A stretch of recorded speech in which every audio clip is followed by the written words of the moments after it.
Naka-harvest na po ko guys. Kahapon. Walang na ko na video eh. Nag-harvest me. So, ang buhaton ako ani kay mawagi mo ko og jam or marmalade. O dili mi magkita-kita sa akong mga friendship. Ako ni himunog jam o kung magkita mi, ako ni share nila, ako ni hatag nila.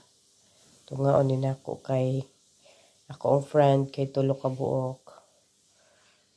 So, tungaon na ako siya katulo.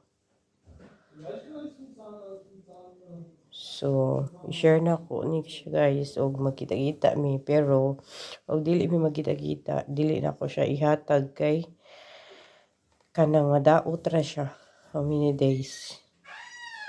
So, ingana ra gid siya. So blessed nga na ami cherry tree guys. Kada kuan yun kada tuig jud mi maka-harvest og cherries. And so sad lang kay dili na mo makuha ang tanan kay dili man na mo ibaligya. So maybe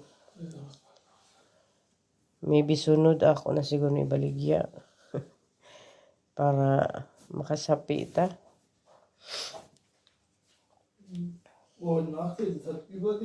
So mauna so guys, ako lang i-share ninyo ang amo ang na-harvest kahapon.